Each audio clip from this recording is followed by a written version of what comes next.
Deb here with the Weekly Tarot from Monday the 14th through to the 20th of April. And the first card is a reverse card and I like it. It's a lot of red, isn't it? And purple. So the third eye is mentioned, but the swords are the most important thing here. Because they're inside your heart, your thoughts are going to be falling out of your heart space and you're going to be mending things from the past that's hurt you.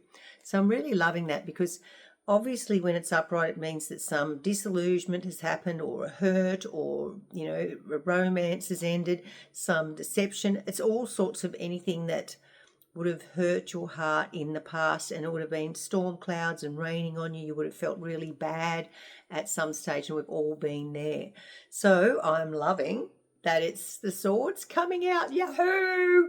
Get rid of those thoughts from the past that have hurt you. I mean, what good are they holding onto them? Like, ditch them. See you later, alligator, because the next card is all about new beginnings. So the page is often a learner, driver, a student, a pupil. But to me, he's looking at his coin there, and the coin is how you manage and function in your life. The green on his uniform there is all about coming from the heart. If you come from the heart and you honestly say to yourself, what do I really want to be doing with my life? Because that's what that coin represents. You're holding it up and you're going, contemplating, where do I want to go and what do I want to do now if I speak to my authentic self and say to myself, what's your passion? What's your biggest love? What do you yearn to do the most? That's what that card's about.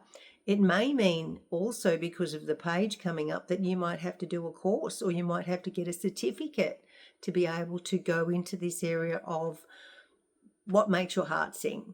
And there's the paddocks and the growth, the green grass and the trees, that's abundance. The blue in the background is speaking your literal truth about what you really want to do with your life. And you can see that he is creative with the orange as well, and red, which is practical and know-how and intelligence. So go for it, I say, because the last card is the Heirophant, number 5 of the Major Arcana cards, and that's amplified meaning. And he's like the Pope. Sort of, to me, I'm not religious, but I sort of think to myself, it is a respected figure. They really do put themselves out there and rely on the messages from their higher intelligence, or God in his case. Look at all the proof of the beautiful gold and all the crosses and the double cross, triple cross here he's got. That's a real thing. He's holding his hand up, receiving that information, like, gracefully. He's not going to make a decision without checking in with God. So to me, you're standing between two pillars. You're about to bend down and pick up the keys to your life and be the one person that can be the driver, the steerer, the Pope of your life. What do you really believe in? What is in your heart that you yearn to do? Because I am believing that that's where we're all headed. Imagine if we're all doing what we really love to do.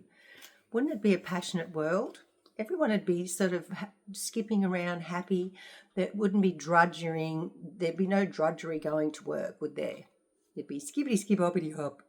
So the 3 of Swords, let go of those old stale belief patterns, memories. They don't serve you by holding on to them. Even your physical body, as a massage therapist, we work to talk about things that might be worrying that person on that day, and I massage them, and I literally am massaging that out of them.